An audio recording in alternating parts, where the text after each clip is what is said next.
कैसे हो आप सब? आई विश आप सब बहुत बहुत बहुत ही अच्छे हों।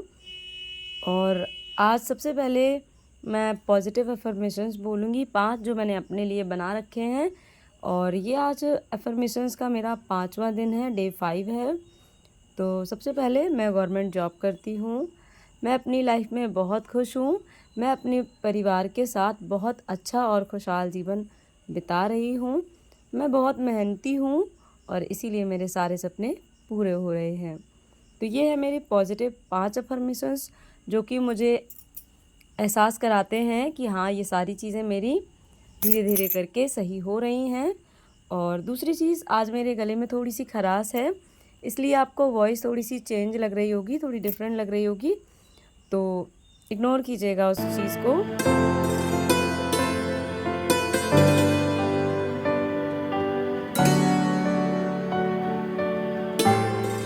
यूट्यूब पे मैंने एक कहानी सुनी थी, बहुत ही मोटिवेशनल है, तो सोचा आप सबके साथ भी शेयर कर दूं। तो कहानी कुछ यूँ है कि एक दुकानदार जब अपनी दुकान बंद करके घर जाने ही वाला था, तभी उसकी दुकान पर एक कुत्ता आता है और उस कुत्ते के गले में एक थैला रहता है जिसमें सामान की लिस्ट होती है और पैसे होते हैं। तो बस वो दुकानदार उस लिस्ट के हिसाब से सामान निकाल देता है और पैसे ले लेता है। और जैसे ही कुत्ता सामान लेकर जाने लगता है तो दुकानदार उसके पीछे पीछे चल देता है, ये सोचकर कि देखूं तो सही आखिर इतना समझदार कुत्ता किसका है। तो वो देखता है कि वो बस स्टॉप पर जाता है कुत्ता और बिल्कुल सही बस पर चढ़ता है। कुत्ते के गले में एक पट्टा होता है जिसमें सही एड्रेस लिखा होता है और उसमें बस का किराया रहता है। तो बस जो कंडक्टर होता है वो सही एड्रेस पर उस कुत्ते को उतार देता है और किराया ले लेता है। कुत्ता अपने सही स्टॉप पर उतर कर फिर आगे एक गली में चल देता है। तो जो दुकानदार था वो भी पीछे पीछे चलता जाता है कि देखे तो आखिर किसका है इतना समझदार कुत्ता। तो जैसे ही वो गली में जाता है, आगे कुछ मकान छोड़कर एक मकान की डोरबेल बजाता है। तो उसमें से एक मालिक निकल कर आता है और उस कुत्ते को डंडे से पीटने लगता है। तो दुकानदार बहुत हैरान हो जाता है ये सोचकर कि कुत्ता तो बहुत समझदार है और पूरी समझदारी से उसने काम किया है, फिर इसे ये क्यों मार रहा है। तो वो पूछता है कि आखिर क्यों मार रहे हो, कुत्ता तो इतना समझदार है, कितने अच्छे से सारा काम उसने आपका कंप्लीट किया। तो वो मालिक कहता है कि मारूं नहीं तो क्या करूं, चाबी लेकर नहीं जा सकता था, मेरी नींद खराब कर दी। तो इस चीज़ से आप क्या समझ सकते हैं कि कुछ लोग हमारे आसपास ऐसे होते हैं जिनके लिए हम चाहे जितना सही करें, चाहे जितना अच्छा करें, हम उनके लिए कभी भी सही नहीं बन पाते हैं। जैसे कि वो कुत्ता, उस मालिक ने उसकी कोई भी अच्छाई नहीं देखी, जो उसने अच्छा काम किया वो नहीं देखा, बस एक गलती पर उसको इतनी मेहनत करने के बाद भी पीट दिया। तो ऐसे ही हमारे आसपास जो लोग होते हैं ना, हमें उनसे दूरी बनाकर रखनी होती है।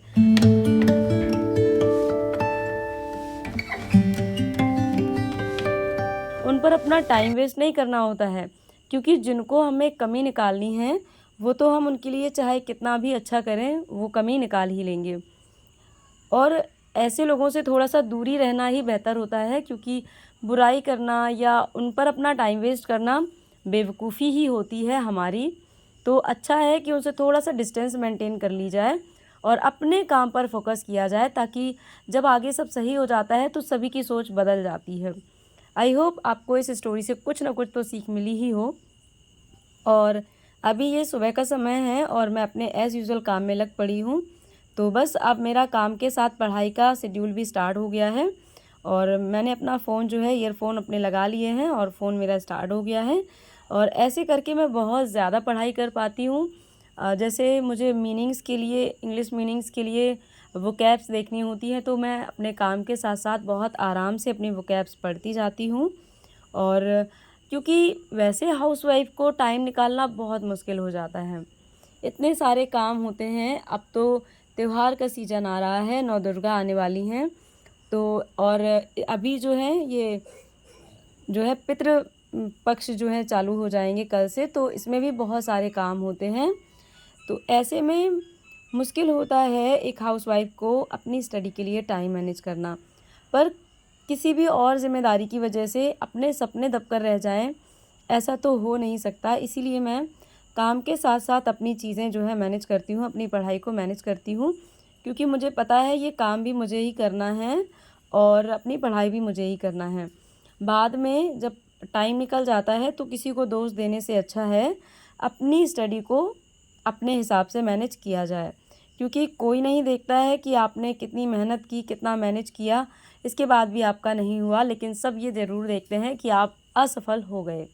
तो इससे अच्छा है अपनी सफलता के लिए धीरे धीरे प्रयास करते रहिए, आगे ज़रूर कुछ ना कुछ अच्छा होगा। हाँ, ये बात और है, अभी किसी तरह की टीचिंग एग्ज़ाम्स से रिलेटेड कोई वैकेंसी नहीं है, तो मैं टीजीटी की प्रिपरेशन करती हूँ और टीजीटी से रिलेटेड जहाँ भी कहीं भी कैसी भी वैकेंसी अगर आती है तो मैं उसके लिए अप्लाई करूँगी। और इसके लिए मैं मैथ्स प्रिपेयर कर रही हूँ क्योंकि मैं टीजीटी मैथ्स से ही कर सकती हूँ इसीलिए। और साथ में मैं करंट अफेयर भी पढ़ती हूँ और इंग्लिश भी, क्योंकि मैंने UP triple S C PET का फॉर्म भरा हुआ है, तो इसीलिए उसके लिए करंट अफेयर और थोड़ी बहुत इंग्लिश, नॉर्मल सी इंग्लिश आनी है, उसमें नॉर्मल सी मैथ आनी है। तो इंग्लिश मैं देखती हूँ डेली एक वीडियो 10 से 15 मिनट का, और करंट अफेयर का भी मैं 15 से 20 मिनट का एक वीडियो आराम से देख लेती हूँ। और फिर जब मुझे फ्री टाइम मिलता है तो इनको मैं प्रॉपर बहुत अच्छे तरीके से भी एक बार देख लेती हूँ। तो 2 बार पढ़ने से चीज़ें बहुत अच्छे से क्लियर हो जाती हैं और साथ में मेरा काम भी होता जाता है टाइम से और किसी को कोई प्रॉब्लम भी नहीं होती है। और आज मेरे गले में थोड़ी खराश है क्योंकि अब थोड़ा सा मौसम चेंज हो रहा है, इस वजह से। और यहाँ पढ़ाई के साथ साथ देखिए मेरी दाल भी तैयार हो गई है, और जिसको खाना होगा तो वो आराम से अपने टाइम पर खाना भी खा लेगा। और साथ के साथ मेरी थोड़ी थोड़ी पढ़ाई भी हो गई है। अब मैंने मोबाइल बंद करके रख दिया था थोड़ा सा, और फिर सारा काम करने के बाद यहाँ मैं आपसे शाम के समय में डायरेक्ट मिल रही हूँ, क्योंकि बीच का वीडियो मैंने शूट नहीं कर पाया था। और अभी मैं आपसे शाम के समय में मिल रही हूँ। और आज मैंने दोपहर में जो वीडियोस देखे थे खाना बनाते समय, उन्हीं के नोट्स तैयार किए थे। और अब मैं आज रात में अपने मैथ्स की प्रिपरेशन कर रही हूँ। ये क्लास 7 की एनसीईआरटी बुक है, जिसका आज चैप्टर नंबर 3 मैं कंप्लीट करने वाली हूँ। और 2 चैप्टर मेरे पूरे हो गए हैं, जिसका वीडियो मैं आपसे शेयर कर ही चुकी हूँ। तो पहला चैप्टर और दूसरा चैप्टर मेरा कंप्लीट हो गया है, और ये आज मुझे चैप्टर नंबर 3 कंप्लीट करना है। और मेरे बुक की हालत और नोटबुक्स की हालत मेरी यशवी की वजह से ऐसे रहती है, क्योंकि वो कुछ ना कुछ गड़बड़ करती रहती हैं, तो उसको इग्नोर कीजिएगा प्लीज़। और जो चैप्टर नंबर 3 है ना मैथ्स में, वो स्टैटिक्स का है, पाई चार्ट वगैरह है इसमें। तो ये चीज़ें मैं बहुत ज़्यादा एग्ज़ाम्स में आती हैं, पाई चार्ट से रिलेटेड क्वेश्चंस आते हैं, नॉर्मल एग्ज़ाम्स में भी आते हैं, और जो टीजीटी के लिए है उसके लिए भी तैयार हो जाएगा।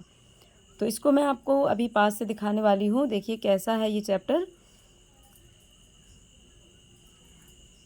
तो आप देख सकते हो ये पाई चार्ट से रिलेटेड है, जिसमें कभी कभी परसेंटेज के हिसाब से दे दिया जाता है, कभी एंगल्स के हिसाब से दे दिया जाता है। और आज मेरा गला बहुत ज़्यादा ही ख़राब है, इसलिए मुझे थोड़ा सा प्रॉब्लम हो रही है बोलने में, तो आप जो है उस चीज़ को थोड़ा सा मैनेज कर लीजिएगा। और सेकंड थिंग, अगर आप चैनल पर नए हैं तो प्लीज़ चैनल को लाइक शेयर सब्सक्राइब कर लीजिएगा। और ये चैप्टर नंबर 3 है, जिसका नाम स्टैटिक्स है, और इसकी मैं 3.13A एक्सरसाइज आज सॉल्व कर रही हूँ, और मुझसे जितना ज़्यादा से ज़्यादा हो जाएगा मैं कंप्लीट करूँगी। और मोस्टली इस बुक के मैं एक चैप्टर को 2 दिन में कंप्लीट कर लेती हूँ, क्योंकि कई एक्सरसाइज रहती हैं 3.1 3.2 ऐसे करके। तो मैं 2 दिन में, कम से कम 2 दिन लग जाते हैं मुझे इसको कंप्लीट करने में। बहुत अच्छे से मैं प्रॉपर तरीके से पढ़ती हूँ तो 2 दिन लग जाते हैं, और जल्दी से जल्दी इस बुक को मुझे ख़त्म करना है, फिर क्लास 8 की एनसीईआरटी बुक स्टार्ट करनी है। और इस तरह से मेरी स्टडी चलती रहती है। और अगर आपके भी कोई क्वेश्चन कमेंट्स हों तो आप कमेंट सेक्शन में पूछ सकते हैं, मैं आपको डेफिनेटली आंसर दूंगी। और बस आज की मेरी स्टडी जो है यहीं तक रही, और आगे का वीडियो मैं आपके साथ अगले दिन शेयर करूंगी, तो आप देख सकते हैं। और अगर आपको फिर भी कोई पूछना हो, कुछ चीज़ें जाननी हो, तो आप पूछ सकते हैं। मिलती हूँ फिर किसी और अच्छे से न्यू नेक्स्ट व्लॉग के साथ। Till then take care, bye bye, meet you soon. क्योंकि मेरा गला ख़राब है इसलिए मैं इसको यहीं पर ओवर कर रही हूँ। मिलती हूँ फिर नेक्स्ट वीडियो में। बाय।